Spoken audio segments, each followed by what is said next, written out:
Seriously, have you and Senator Franken started like a stand-up comedy club?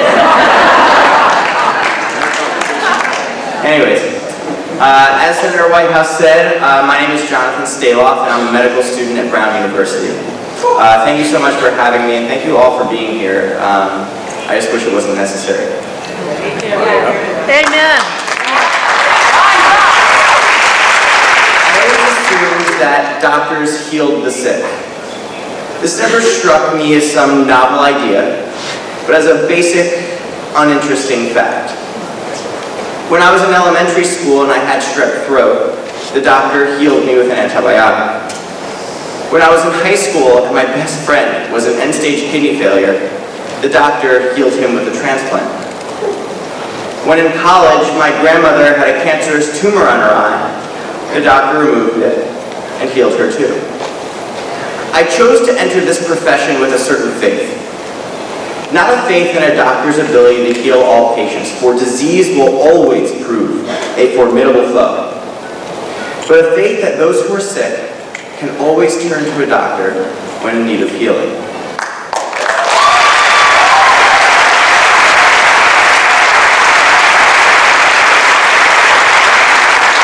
I was in college when I first questioned that faith. Or rather, when that faith was first stripped from me. My junior year, I was taking a gentleman's blood sugar at a health screening at the Gloria Day Church downtown. He was a taxi driver who just finished a 12-hour shift, but decided that his health was worth that extra stop before heading home.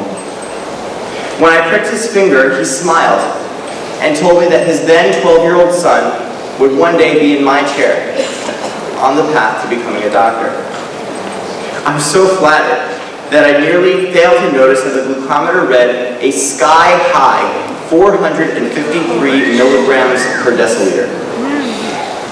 At first, I thought this man suffered from diabetes, and that his doctor was doing a poor job of managing his condition. I asked the patient who his doctor was if he was being treated appropriately.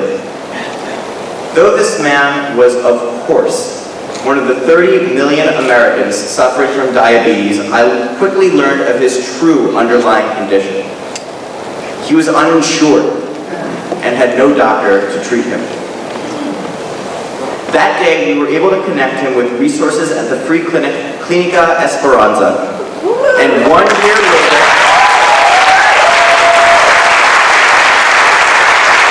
year later, I learned that he gained health insurance through Medicaid expansion.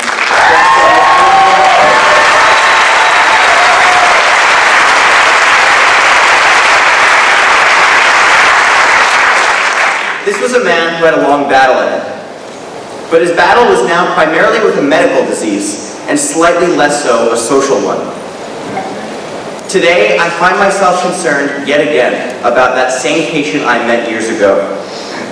See, the way our healthcare system is structured prevents me from being able to say that doctors heal the sick.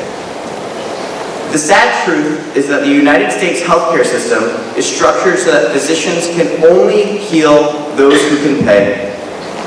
In a world without the ACA, healing will have a sticker price that millions won't be able to afford. I think about how my patient's story may end. His could be the story of one of the 20 million people losing health insurance due to ACA repeal. His could be the story of a child without a father. The story of diabetes, rising death toll. His might be but one of the 40,000 Americans expected to die due to uninsurance each year without the Affordable Care Act. His could be the story that makes me question the soul of this healthcare system. The one I'm very soon to enter. What good is my training? What good is my medicine? What good is this coat if I cannot honestly look you in the eye and say that no matter who you are or what your lot in life is, that my services are yours when you need healing?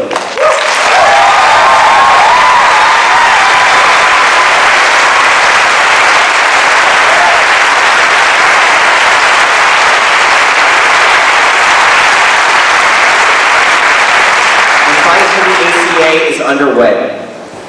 I don't know what we can accomplish as a dissenting voice, but I do know the darkness that's waiting for us if our voice is not heard. We must ensure that ACA replaced does not mean Americans displaced. That preventive care does not become prevention of care. We must voice our dissent so that health reform is only undertaken in the name of expanding health for the people, not taking it from them.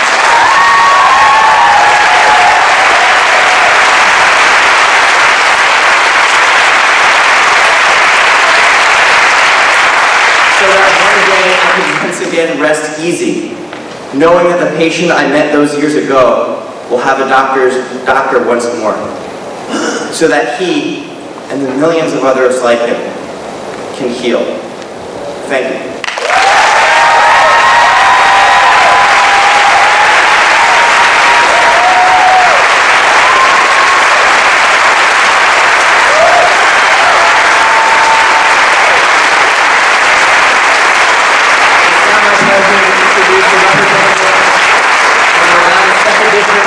Jim Langdon.